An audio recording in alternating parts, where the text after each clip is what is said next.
الرجال سړي قوامون حاکمان دي علی النساء په ښځو باندې بما په سبب د هغه څه فضل الله چې فضیلت ورکړی دی الله بعضهم بعض د دوی نه علی بعض په بعضو باندې بعضو د دوی نه په بعضو ته فضیلت ورکړی د بعضو باندې بعضو ته په بعضو باندې فضیلت ورکړی دی حسن بصری رحمت الله علیه د دې آیات مبارکه شان نزول دسی بیانی هغه فرمایي چې یو سړی وغه خپل خزه وهله اخزه چې کله وهله نو دغه خزر علی رسول الله صلی الله علیه وسلم ته فریاد وکړو چې د الله پیغمبر ز خپل خاون وخلم نو نبی علیه الصلاۃ والسلام او فرمایل چې د دې قصاص په اخلو بدله بستا د دې سپېړې او استاد د دې گزار بدله بستا د خاون نه چې کوم دې اغست دي شي په دې باندې الله پاک جل شانه دا آیتونه نازل کړل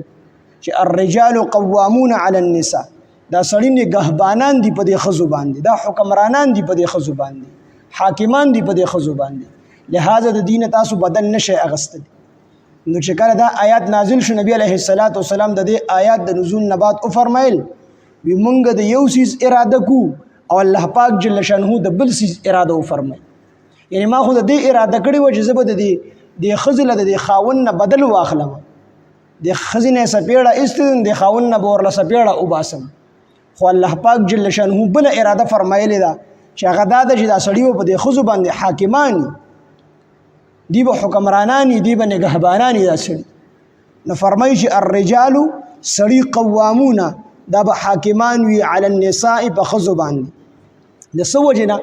د دوه وجونه به د سړي چې کوم دي نگهبانان دا خزي به د دې ما تحت وي او سړي به نگهبانان دا به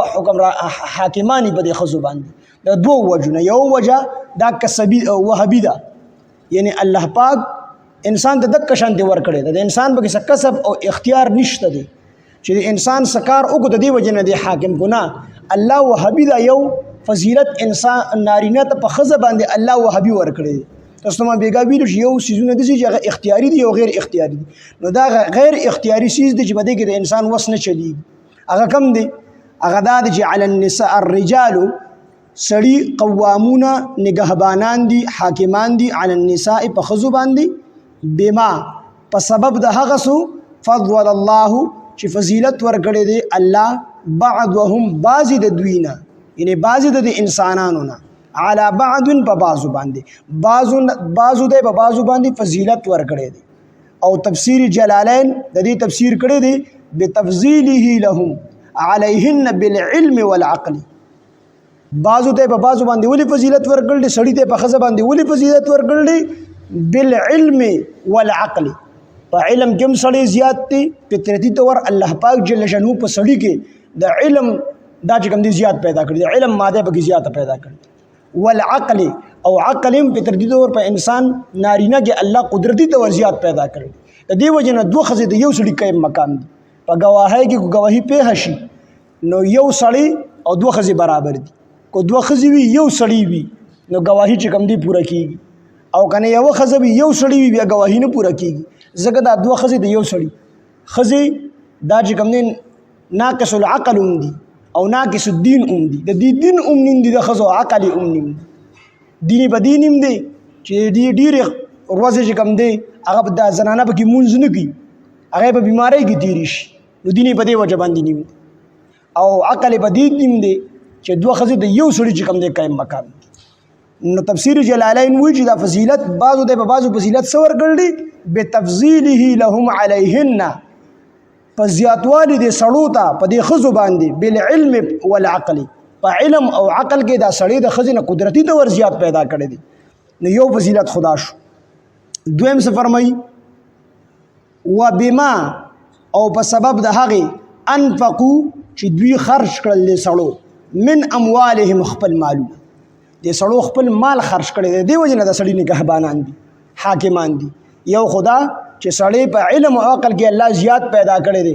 نو د دې وجنه دا سړی چې کوم دی حاکم دی په خزه باندې او دویمه وجه دا ذکر کړه چې د سړو خپل مالونه خرج کړي دي په دې خزو باندې د خزې مخر دا په خاون باندې دی کړ د ښځې خرچه نان نفقه کور دا هر څه چې کوم دی په دې خاوند باندې دي نو دا سړي خپل مال خرج کړل دی د دې وجې نه دا سړی حاکم دی په دې ښځه باندې او ښځه به چې کوم دی محکومه وي ښځه به حاکمه نه جوړي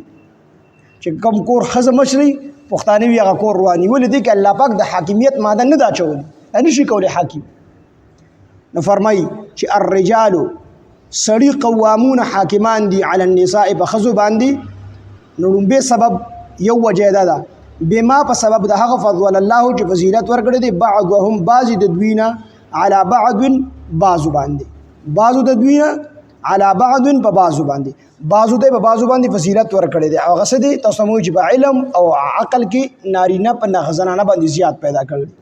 دویمه وجه شته و بما په سبب د هغه څه انفقو چې دوی خرج کړل د نارینه او خرج کړل من اموالهم خپل مالونه په دې ښځو باندې خرج کړل نو دویمه وجه دا ده د